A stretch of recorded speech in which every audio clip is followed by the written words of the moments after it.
ladies and gentlemen.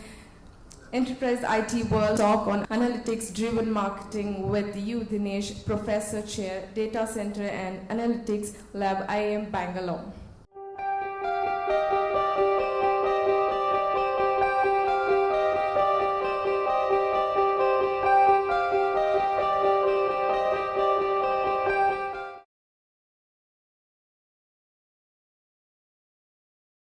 Hi, good afternoon. Thank you for inviting me to share my insights on data-driven marketing.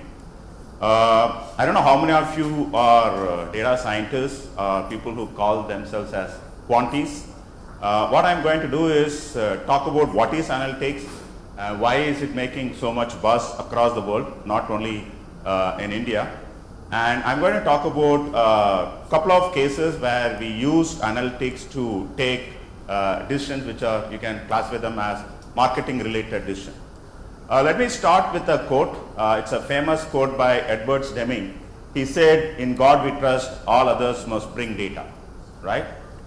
When somebody comes up with a quote, something must have triggered Deming to come up with this quote. I guess probably most of you know who Deming is seen as quality guru, manufacturing guru, and so on, right? Can you take a guess what may have triggered Deming to say such a quote? Any guess? Okay, let me ask you a question. How do you take decision? Let us say you're part of an organization, there's a problem, and you have to come up with a solution. What do organizations do first? What's the first thing organizations do when there is a problem? Realize. What is the what is the decision making process adopted in many different organizations or almost all organizations? Past experiences. Ask experience. Past experience. First thing. First thing? Okay. We don't have time, so I'm going to move quick on this. Many organizations form a committee. Whenever there is a problem, they say, okay, let us form a committee. Right? Now we have a committee. What do you think committee members do? What is the first thing done by committee members? Order samosa. Before that, they do something else. They form a WhatsApp group, right? And start sending messages which has nothing to do with the problem that we are supposed to solve, right? But let us say you have a committee and I do have to meet because they have to submit a report and there's a meeting going on. What happens in committee meetings? Other than eating samosas and drinking coffee and fixing the next meeting's date, something happens in the meeting? What happens? I mean, you are part of many committees, right? So tell what happens in the committee meetings.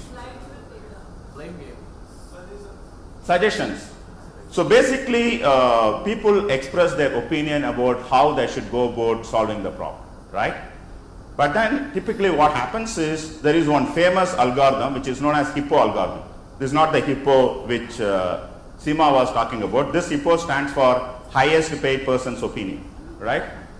Many times people go with the HIPPO algorithm. There's nothing wrong with that, but there is no guarantee that you're going to take the right decision. So the probability of taking wrong decision may be quite high.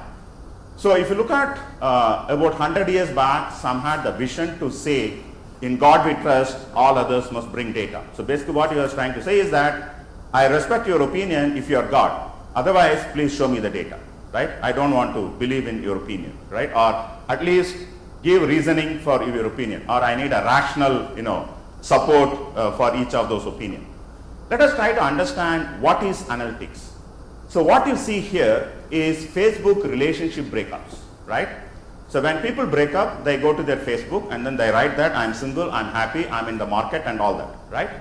And of course, Facebook has this data. So they created a bar chart, right? And what you see is that there is a spike in December. So according to Facebook, a lot of people break up in December, right? Okay, why? What is wrong with December?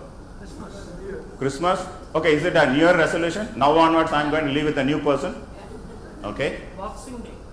Boxing Day, you leave the person with whom you are living and go to the shop and look for some other person, right? Anything else? They drink more. They drink more. So in fact, this is the other way. Many relationships survive because of alcohol, right? Anything else? Right. So one reason is if you look at from July to October, these are working couple, they go to office, come back, tired, just eat and sleep, right? December is holiday. In December, there are a lot of holidays, and you start talking to the other person at home. That's where the problem starts, right? You realize that you are living with the wrong person, and then it ends in a breakup. In fact, January 3rd in UK is known as Divorce Day, right? But this is the pattern which we are seeing from Facebook relationship breakups. But what does this mean, right? So the idea behind analytics is to understand what pattern exists and what that pattern means to different businesses, right? So what will happen now? Can you take a guess? Right? There will be more traffic to online dating sites in December and January. So if you are planning your Google AdWords in December and January, you just put a lot of these ads in dating sites, right? And there will be a lot of downloads of dating apps. And there will be more demand for relationship lawyers and counselors, right? What happens when somebody breaks up? At least one of them have to leave the house, right? There will be more demand for housing. There will be more demand for household items because now somebody has to set up a house, right? And there was a company which said that after breakup, people change the brand of the beer they drink. What is wrong with the beer? Can you take a guess? Sorry? They can afford expensive beer. During relationship, they can afford. You have two incomes in most cases. Memories. So you may not be able to afford, especially if you are married and all, you have to pay alimony and pay the lawyers and so on. So you may have to go for a cheaper beer, right? It is, you want to erase your memory from the past. It's nothing to do with the beer, it's to do with any other product. You don't want to remember things from the past, right? So what we are doing is, we are actually understanding or unearthing existence of a pattern in the data, and we are trying to connect the dots to understand what that patterns means to different businesses, right? So the whole idea of analytics, irrespective of whichever field you are talking about, is to understand what patterns exist in the data and what that pattern means. But the problem is that unearthing pattern is not that easy. So that's why you hear a lot of these buzzwords, machine learning, deep learning, statistical learning, artificial intelligence, and so on. So there are thousands of algorithms created so that given a data set, I can understand if there are any patterns and what that pattern means, right? So typically, if you look at marketing, it becomes one of the important area for use of analytics. In fact, if there is a poster boy of analytics success story, it is actually started with marketing. You know Target. Target is one of the biggest retail stores in the globe, mostly based out of US. In 2002, they hired a statistician. His name was Andrew Pohl, right? He was inducted, and immediately after induction, the marketing team met Andrew Pohl and asked him, okay, we have these thousands of customers coming and buying different products, and among those customers, can you predict who is pregnant, right? The question is, why was Target interested in knowing whether somebody is pregnant or not? Why? Yeah, because they sell the kind of clothes they sell. So it's Okay. Why can't it be, people aged 60 plus? Why pregnant women? Why can't it be, teenagers? What is special about pregnant women? There's more range of things you can sell to a pregnant person. Like Okay. maternity care, kids, everything. Okay. Any other answer? There is one important characteristic of pregnant women, or in general expecting parents. They are price insensitive. As long as they can afford, they are going to go for the best product, right? So there are certain periods in our life we become price insensitive, and this market was huge. So in US in 2002, it was about $37 billion. So they were actually targeting $37 billion worth price insensitive customers, right? If you catch them at early stage, let us say first trimester, then it's possible that they may become loyal customer for Target, and then you have concepts such as customer lifetime value. They say that, okay, you're going to make a lot of money. Let us actually understand what actually happened. because the videos are not running. But anyway, so I'll just talk about this. So there was this incident where one father walked into one of the Target stores and then started fighting with the manager. So he showed the ads which his daughter was receiving, and all those ads contain baby related products, right, or pregnancy and baby related products. So he started fighting with the store manager, saying that why are you sending all these ads to my teenage daughter? She is still in high school. Are you encouraging her to become pregnant and so on, right? So the store manager didn't know what was happening, so he obviously apologized. And a couple of weeks after this incident, store manager received a email from the father saying that, apologizing back to the store manager, saying that in fact his daughter was pregnant, right? He was not aware of that. So here, Target knew about her pregnancy even before her father, right? Which can sometimes become dangerous, okay? But the story from this is their mom and baby product sales or revenue increased by more than $1 billion, right? We're talking about $1 billion increase just with one algorithm. Amazon's recommender system, 35% of the revenue of Amazon's revenue is through the recommender system. Again, imagine 35% of Amazon's revenue just through recommender system. The question is, how do you actually create these things, right? How do you actually use analytics to add value irrespective of whatever functional area that you're talking about? Now I'm going to talk about a couple of examples, how we used for Indian companies analytics and how we were able to add value to their organization. The first example is from Reliance Retail.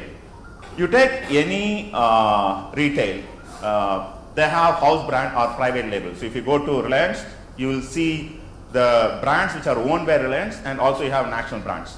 So in the detergent category, they have something called Surts. So Surts is a house brand, which is basically Reliance brand, and you have other national brands such as Rin, Surf Excel, Ariel, and so on, right? Now typically what happens is the price of house brand is around 30% cheaper than the national brand, right? In fact, when we were doing this study, Ariel is still the expensive one, but the per gram rate of Ariel was about 20 pies, whereas this was about 6 pies. So you are talking about 1/3 of the market leader in the premium brand.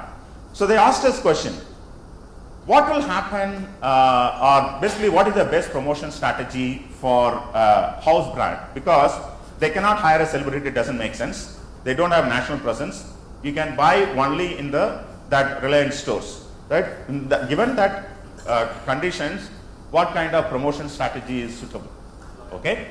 The second is, suppose let us say my national brands are going on promotion. Should I actually react? Should I also go on promotion? Or when is the right time to go on promotion? Right. So these are the questions they asked. But if you look at detergent market, there are more than 1,000 brands that exist in Indian market, and some of these are very, very strong in local. So there are brands which are very strong in certain regions. So for example, there is a brand called 501 in Kerala. It's this big bar. Probably most people need only one of those bars for the entire lifetime, right? So like that, you'll find a lot of such brands which are very strong regionally. So the question is, are we going to actually collect data on all these 1,000 brands? And typically what happens is customers are not loyal to just one specific brand. They may be buying more than one brand for many different reasons, right? And also you'll find a lot of missing information. So there are a lot of data related issues.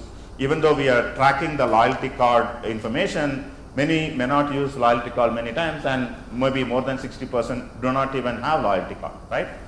But we collected data from their stores, and we actually were able to predict what is the retention probability, or what is the stickiness or retention probability for this brand when there is a promotion going on and when there is no promotion going on. We were also able to tell when you should promote. So if Surf is going on promotion, don't even bother, because you are not competing with Surf or Ariel. Your competition is between Tide and Rin, right? You should worry when Tide is going on promotion and Rin is going on promotion, not when Surf and Ariel are going on promotion, because That's not your competition. So we clearly were from the data we're able to tell them that this is where you are positioned and these are brands who are competing with us, right? So these kind of insights were useful to them to take decision when you should promote and whether you should actually promote or have some kind of reactive promotion based on what's happening in the market, right? The next is an interesting thing, not exactly marketing kind of problem, but it is related. The solution is basically a marketing analytics related problem. This was on Big Basket, right? Probably many of you are buying products from Big Basket. How many of you are buying products from Big Basket? Quite a few, right? So typically what happens is after you add whatever products you want to buy to the cart, and when you are about to check out, there will be a pop-up message. The message asks you, did you forget these products? Have you observed that? Yeah. Please raise your hands so that I know. Good number of people. Why are they asking that question? Why is Big Basket interested in knowing whether you have forgotten something or not? Upsell or cross-sell. Cross-sell or upsell. Okay. Anything else? When you ask him, Cross-sell and upsell is not technically whether you forgot or something. You basically forgot. Okay, let me ask a different question. In the last purchase, right, when you made a grocery purchase, how many of you forgot at least 1 or 2 items and you went back home and realized that, oh, you forgot? How many of you? Please raise your hands. Okay, quite a few. The statistics says at least 30% of the people buy 1 or 2 items when it comes to grocery purchase. So they don't remember whether they salt at home, milk at home and so on, and also they may go with an idea, but when they finally buy, they forget, right? So what happens when somebody forget to add a product to the cart? What will happen next? There are 2 things. One is the customer will come back and place another order, right? Now because he has forgotten to place order for that item, he has placed 2 orders. Big Basket may end up making 2 trips to the same customer. So that is going to increase their logistic cost, right? Or he may not like to place another order. He may go to a nearby store and he will buy that product. But since he is already in the store, he is not only buy the products that he forgot, he is going to buy more products, right? Which he may need in the future. That means the future basket size for Big Basket is going to come down, right? So both ways it is going to affect top line and bottom line for Big Basket. Remember, when do you think analytics will become a success story, right? There are a lot of success stories. There are also a lot of failures when people try to use analytics. It will become a success only when you define the problem, you can link that to a KPI. You have to link that to a key performance indicator. If you are unable to link that, it is not going to be successful, right? Now we understand why it is important, because it is going to affect their revenue or it is going to increase their logistic cost, right? Both, you see the impact on both top line and bottom line to the company. Now the question is, how do you actually come up with an algorithm which we predict? Remember, this has to be done in real time, right? So when the customer is is about to check out, you can't pop up a message which says that wait, we are trying to figure out whether you've forgotten something or not, right? So he's not going to do that. You can't make him wait, right? And also most of these products in grocery purchase are seasonal, right? For example, many fruits are seasonal. So today, during this period, you get mango, right? Let us say you look at the past purchase and this customer has been buying mango frequently, right? And your algorithm says that, okay, probably he forgot to add mango. You can't just, without making any check, ask him, did you forget mango? And he says yes. Then you go and check, you don't have inventory of mango. You cannot put another message saying that, sorry, we also forgot to buy mango, right? So what I'm saying is some of these are, so there are data science part, there are business component part, and there are also technology part, because you are doing this in real time. So that means in real time you are checking whether this product is available in your inventory, right? In real time you are quickly checking based on the parts that he has added to the cart, trying to figure out what he has forgotten, right? The point about this is how we went about solve this, right? This is not an easy problem to solve, or basically we wrote a case on this. We had our own solution. Big Basket has probably their own different solution. But what I'm trying to convey here is the scale of the operation, right? When we were doing this, they were getting about 250,000 orders a week. So basically 1 million orders a month, right? They were selling about 18,000 SKUs, right? So we had to first decide how are you going to make this recommendation. So you cannot, ask a question, did you forget to place order for 200 ml Coke? Doesn't make sense, right? Probably you should actually ask, did you forget some soft drink? So whether it has to be a lowest SKU level or it should be at category level, right? So you have to take a lot of these decisions before you provide a solution to this. But the actual solution, for want of time, I'll just skip some of these slides, but the actual solution was provided through Google's page ranking algorithm, right? So we used how Google ranks their websites. When you enter a keyword, it uses the algorithm to rank those websites, and that is what was used to rank the items which the customer is likely to buy. And if he misses, then from that list you start recommending the items to the customer, right? And this has to be done in the real time. But today what is happening is there's a lot of analytics which is required or necessitated because of digital marketing and social media and so on, right? Why is it important? If you look at the sales about few years back, right? Typically what happens is that let us say we are talking about even B2C sale or B2B sale. 20 years back, a customer, let us say he wanted something, he walks into a store, let us say I want to buy a television. He walks into a store, talks to the salesperson, based on the information he provides him, the person takes a decision which brand he is going to buy, right? Today we don't do that, right? Even before we enter the shop, we know exactly, we don't enter the shop first of all, because mostly we do e-commerce kind of purchase. But even when we do that, we already know which brand we are going to buy. So what is happening? Sorry to break this news. The influence of sales team is going down. So this was a graph which was made by Hewlett Packard about 2-3 years back. So what you see is this width on the left hand side. That's the kind of influence the sales team had about 15 years back, right? Now this graph itself is 5 years old. Now I'm talking about 20 years back. But what you see is how the influence of sales team has come down because people don't interact with sales team anymore. So if I want to buy something, I go to a blog and read what is the feedback written among various people. I don't know who they are, but I check what the comments are, right? This also possesses serious challenge because suppose let us say I'm visiting a new city and I want to book a hotel room, right? I go to TripAdvisor or booking.com and check what people have written about the hotel. But there is no guarantee that these are genuine comments. It's possible that some ex-hotels competitor has written, bad report about hotel Y, right?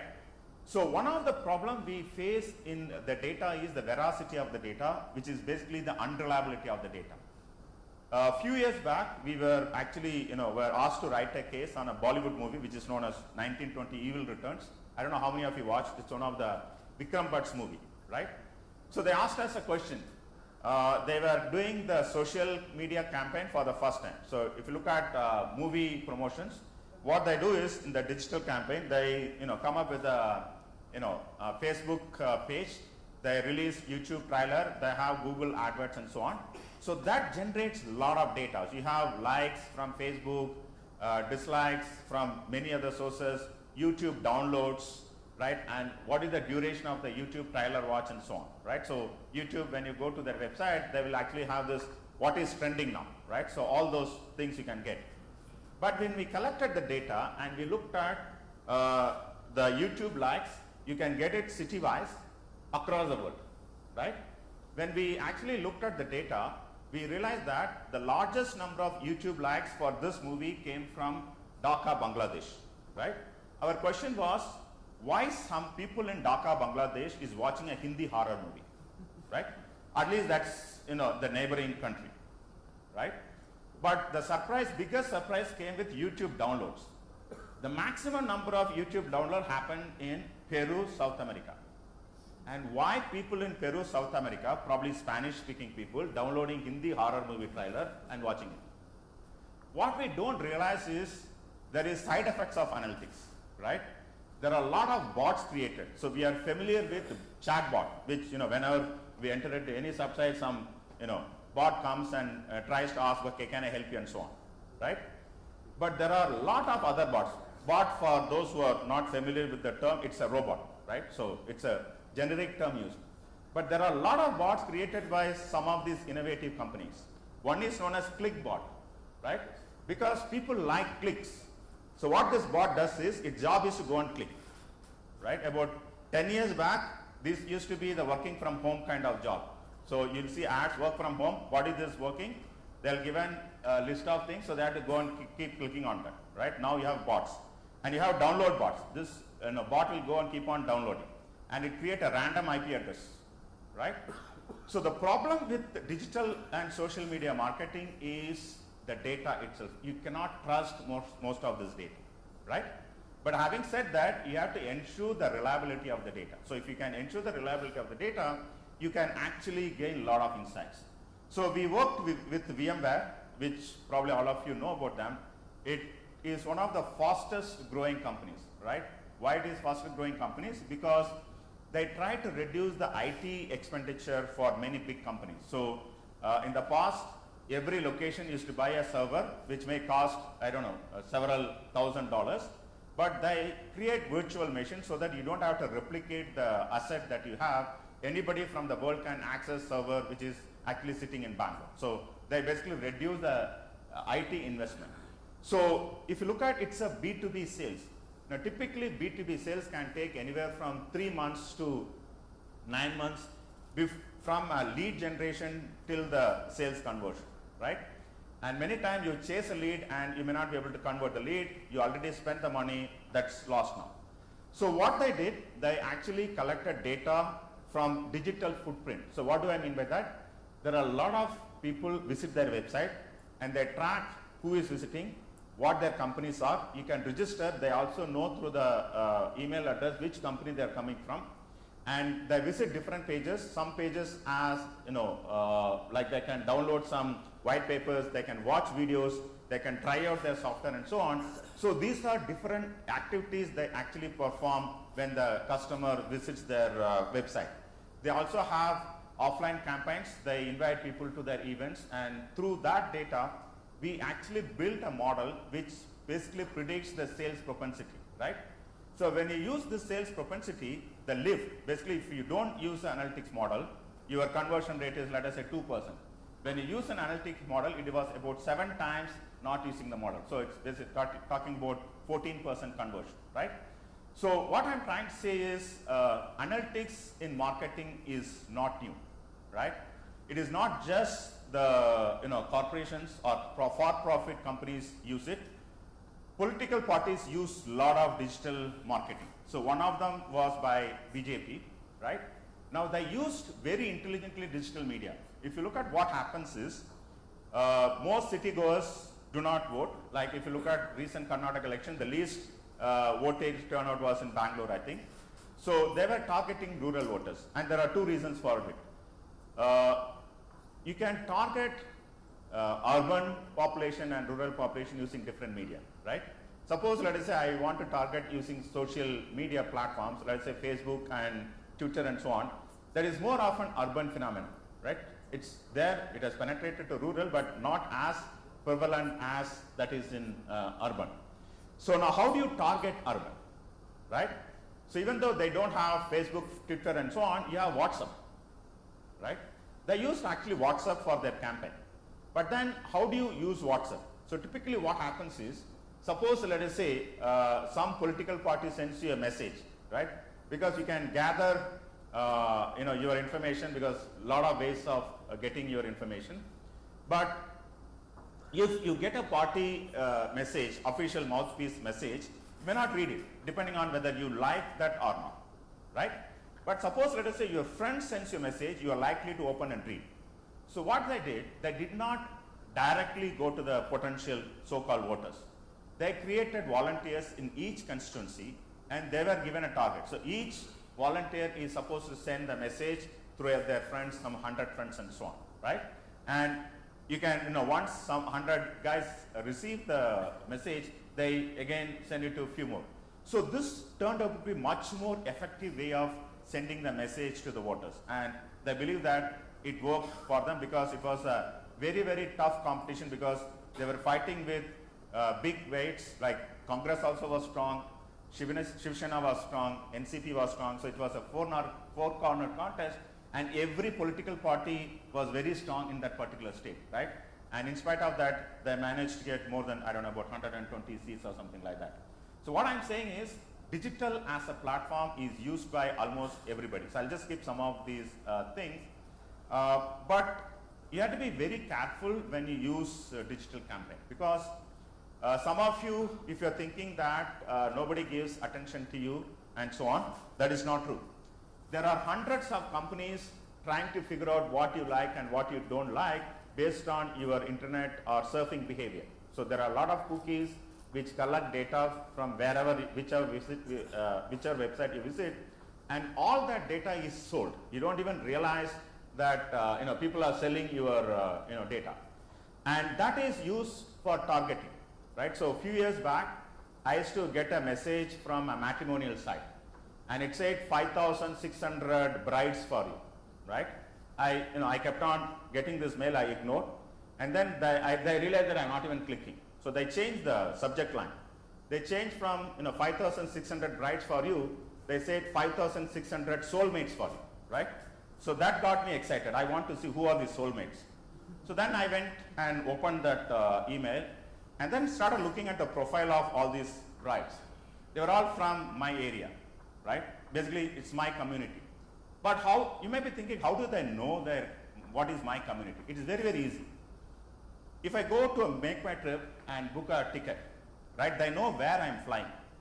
They know frequent places I visit. That means there must be a connection between me and that place, right? I'm making phone calls to my friends and family. They know to which city or which region I'm making most of my calls. So from that data, they know who I am, right? From which community I belong to. But that email had only one problem, that they should have sent that email about 25 years back, right? It was too late. So they cracked my community, but they couldn't crack what my age is, right? So what I'm saying is, digital media analytics is a great tool to gain insights and add value based on running some models on that. But many times you may get it wrong, right? So you have to be very careful when you use analytics, because as I said, any data, especially comes from social media, you cannot trust, right? And also too much noise in the data. Let me tell you with the last story. What you see here is this person, I'm basically saying why you should be careful with the data that you're getting. This person was voted as the most influential person of the last 2000 years. How many of you recognize him? No one, right? This voting happened in year 2000, right? There was an online poll in UK, and he won the, poll. See who came second? This person. All of you recognize him, right? He came third. All of you recognize him? He came first. And all of you are telling that you don't even, know him. You can't recognize him. Who is this guy? He was a football player. He was playing for Manchester City in 1998 to 2000, right? There was an important match which Manchester City has to win, otherwise they'll be relegated, right? This was a match between Manchester City and the other team was Queen's Park Rangers. So so both of them had to win, right? And if they don't win, there is a possibility that they'll be relegated to Division 2. So Manchester City was in Division 1 those days. No, now they are in Premier League and so on. So during the match, this is what happened. So so none of these videos are working, but I'll just tell what happened. He puts a goal, wonderful goal, right? The problem with this goal was that it was a own goal, right? Because of the own goal, the match ends in a draw, and Manchester City gets relegated to Division 2.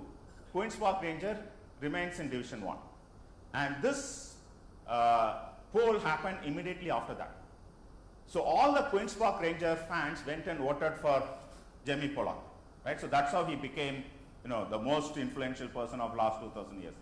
What I'm trying to say is always suspect the data that you get. If you're starting with the wrong data, you're not going to, you may end up with the wrong conclusion and take wrong decision, right? So when you have the right data, today we have technology, we have science which can actually unearth the patterns and then probably help you in decision making, right? So with that, I'll close my talk. Thank you for listening.